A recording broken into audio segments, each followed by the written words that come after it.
여러분 안녕하십니까? 10월 14일 금요일 오늘 오전 주요 뉴스 한눈에 보고 가시죠. 뉴스 브리핑 시작합니다.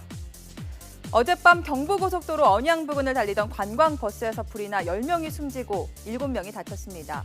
경찰은 사안이 중대하고 자살 위험성이 있다고 판단해 오늘 새벽 이 관광버스 운전기사 48살 이모 씨를 긴급 체포하고 구속영장을 신청하기로 했습니다. 이 씨는 달리던 중 오른쪽 앞바퀴가 갑자기 터져 사고가 났다고 진술했습니다. 이 버스는 올해 2월 출고된 것으로 타이어는 교체된 적이 없이 처음 제품으로 그대로 사용됐습니다. 경찰 관계자는 버스 운전기사 이 씨에 대한 약물 검사와 함께 사고 버스를 국립수사연구원에 보내 결함 여부를 조사할 예정입니다. 당시 이 사고를 목격한 사람은 버스가 과속 운전을 했다고 말했습니다. 그리고 잠시 뒤 폭발음이 들렸다고 증언했는데요. 직접 들어보겠습니다.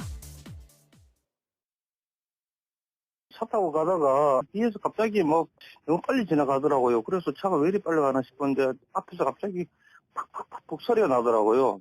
오른쪽에 중앙분리대 비슷한 게 세워놨는데 거기에 차가 고정이 돼갖고 사람들도 못 내린 것 같고 아마 다른 사람은 뛰어내린 것 같아요. 네, 이 버스에는 한화케미칼의 퇴직자들이 타고 있었습니다. 퇴직 뒤에 부부 동반으로 중국 여행을 다녀오는 길에 변을 당한 겁니다. 한화케미칼 입사 동기들은 이제 퇴직해가지고 같이 뭐 중국 장가게 사복을 갔다가 이제 대공항에서 이제 타고 내려왔어요.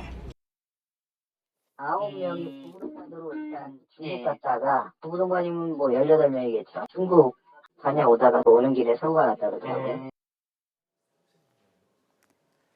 삼성전자가 갤럭시 노트7 판매 중단으로 인해 올해 4분기부터 내년 1분기까지 노트7 손실 비용이 3조 원 중반에 이를 것으로 내다봤습니다. 노트7 판매 중단으로 추정되는 직접 비용은 3분기 실적에 모두 반영해 수정 공시했지만 영향이 이어져 올해 4분기에는 2조 원 중반, 내년 1분기에는 1조 원 규모로 손실이 있을 것으로 보고 있습니다. 우리 외교부가 주한 중국 대사관 총영사를 불러들여 우리 해경 고속단정을 침몰시킨 중국 어선 선원에 대한 처벌을 거듭 요구했습니다. 윤병세 외교부 장관은 어제 국정감사에서 주한 중국 총영사를 외교부 청사로 불러 수사와 검거, 처벌에 대한 우리 정부 입장을 전달했다고 밝혔습니다. 또 중국 측의 반응을 본 뒤 해경에서 할 수 있는 조치와 외교부에서 할 수 있는 조치를 종합적으로 검토하겠다고 말했습니다. 마무리 단계에 접어드는 국정감사. 오늘은 13개 상임위원회에서 종합감사 일정이 이어집니다. 교육부를 대상으로 하는 교육문화체육관광위원회 국정감사에서는 미르와 K스포츠재단 의혹의 중심 인물로 지목된 최순실 씨 딸의 이화여대 입학 문제를 두고 여야의 공방이 이어질 것으로 보입니다. 또 국방위원회에서는 국방부가 영창 발언 당사자인 방송인 김재동 씨와 관련해 진상을 밝히겠다는 입장입니다. 자, 이런 가운데 비선 실세 논란을 빚고 있는 최순실 씨의 딸 정모 씨가 특혜 입학을 했다는 의혹을 받은 이화여대에서 지난달에 휴학한 것으로 확인됐습니다. 이화여대는 체육학과 2학년인 정 씨가 올해 2학기에 등록을 하고 수강 신청도 했지만 지난달 휴학했다고 밝혔습니다. 한편 특혜 입학 의혹에 대해 이대 교수협의회는 진상위원회를 구성해 자체 조사를 진행하기로 하고 최경희 총장에게도 공문을 보내 해명을 요구했습니다. 인천지검은 20대 국회의원 선거 과정에서 선거법을 위반한 혐의로 162명을 입건하고 이 가운데 46명을 재판에 넘겼습니다. 입건된 사람 가운데 당선자는 모두 10명입니다. 더불어민주당 송영길, 유동수 의원이 불구속 상태로 재판에 넘겨졌고 나머지 8명은 무혐의 처분됐습니다. 송 의원은 총선 전 예비후보 시절 지하철역 안에서 명함 600장을 나눠준 혐의를, 유 의원은 선거관리위원회에 등록되지 않은 자원봉사자에게 100만 원을 건넨 혐의를 받고 있습니다. 서울 강남역 근처 공용 화장실에서 벌어진 강남역 살인사건에 대한 1심 판결이 오늘 오전 내려집니다.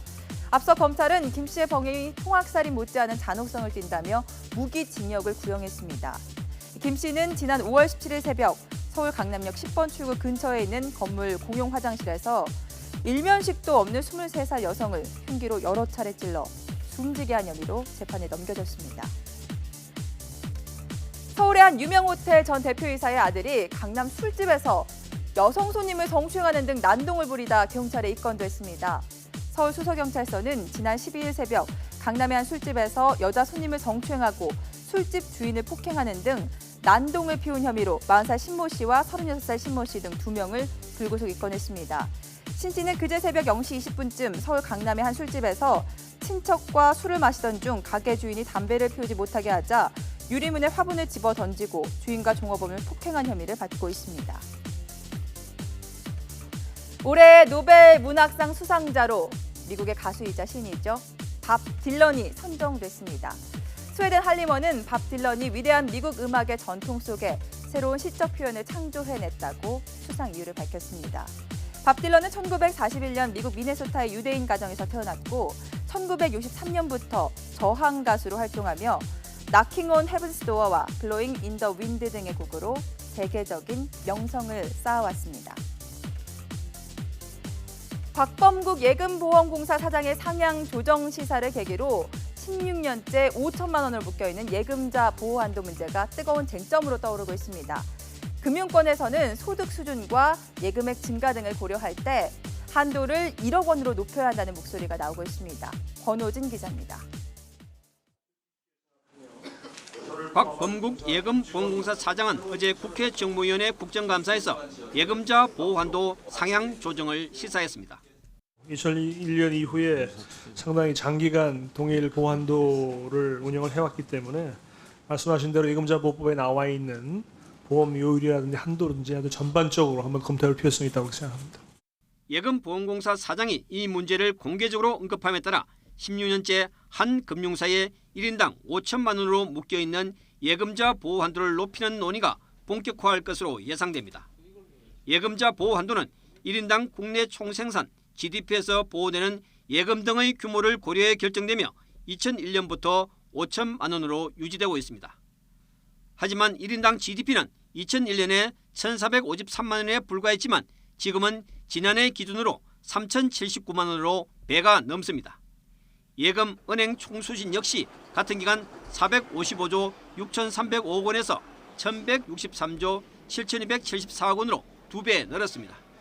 소득 수준과 예금액이 증가하는 만큼 예금자 보호 한도도 높여야 한다는 목소리가 커질 수밖에 없는 것입니다. 이와 관련해 금융권에서는 은행 예금과 적금은 최대 1억 원 정도로 높이고 저축은행은 현행 유지 방식으로 업종별 예금자 보호 한도에 차등을 두는 방안 등이 논의되고 있는 것으로 전해졌습니다. 그러나 금융위원회는 예금자 보호 한도는 소득 수준뿐 아니라 금융 환경 등 여러 요소를 고려해 결정할 사안이라며 신중한 입장을 보이고 있습니다. YTN 근호진입니다. 금요일 오전 주요 뉴스 전해드렸습니다. 자세한 소식은 바로 뒤에 이어지는 뉴스타워에서 확인하시죠.